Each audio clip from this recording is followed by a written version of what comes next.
जय जिजाऊ, जय शिवराय. एक मराठा, आरक्षण आमच्या हक्काचं, नाही कुणाच्या बापाचं, आरक्षण आमच्या हक्काचं, नाही कुणाच्या बापाचं. लढेंगे जीतेंगे, हम सब लढेंगे, लढेंगे जीतेंगे. हम सब लढेंगे. आता कुठं जायचं, मुंबईला जायचंय, आता कुठं जायचं, मुंबईला जायचंय. आणि ह्या सरकारचं करायचं काय, खाली मुंडकं वर पाय, या फडणवीसचं करायचं काय. खाली मुंडकं वर पाय, आरक्षण आमच्या हक्काचं, नाही कुणाच्या बापाचं. छत्रपती शिवाजी महाराज की जय, छत्रपती संभाजी महाराज की जय. आदरणीय मनोज दादा जरांगे पाटील, तुम आगे बढ़ो, हम तुम्हारे साथ हैं. एक मराठा. लाख मराठा.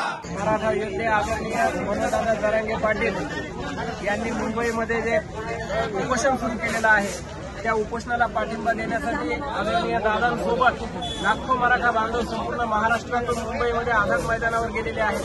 परंतु या जुलमी इंग्रजी सरकारनं, इंग्रजांपेक्षा दलिंदर असलं सरकार, या सरकारनं कालपासून त्या आपल्या मराठा आंदोलन बांधवांना अन्न पाणी मिळू नये यासाठी तिथले खाऊ गल्ल्या, खाऊ हॉटेल व तशाच प्रकारचे त्या ठिकाणचे हॉटेल हे सगळे बंद करून टाकलेले आहेत. आंदोलकांचा छळ या ठिकाणी सरकारनं सुरू केलेला आहे.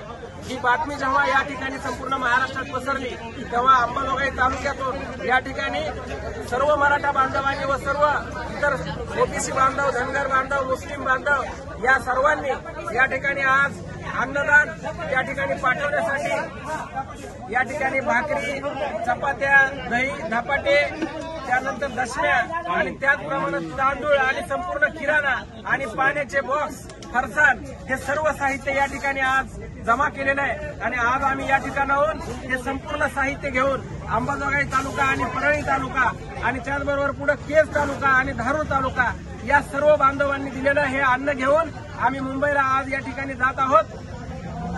जोपर्यंत मराठा समाजाच्या मागण्या मंजूर होत नाहीत तोपर्यंत आदरणीय दादा मुंबई सोडणार नाहीत आणि त्यामुळे त्या ठिकाणी असलेले लाखो बांधव उपाशी राहू नयेत यासाठी संपूर्ण समाज बांधव या ठिकाणी काळजी घेत आहेत. जोपर्यंत ते आंदोलन संपणार नाही, मागण्या मंजूर होणार नाहीत तोपर्यंत ही अन्नाची रसद या ठिकाणी संपूर्ण मराठा बांधव, माय माऊल्या, माता भगिनी या ठिकाणी तिकडे मुंबईमध्ये पाठवणार आहेत. त्यामुळे कुणीही मुंबईतल्या बांधवांनी काळजी करण्याची आवश्यकता नाही आणि सरकारला हे आंदोलन या ठिकाणी दडपण्यासाठी जे सरकारनं जे काही षडयंत्र सुरू केलेले आहेत हे षडयंत्र हाणून पाडण्याचा संपूर्ण आटोकाट प्रयत्न या ठिकाणी मराठा बांधव करत आहेत.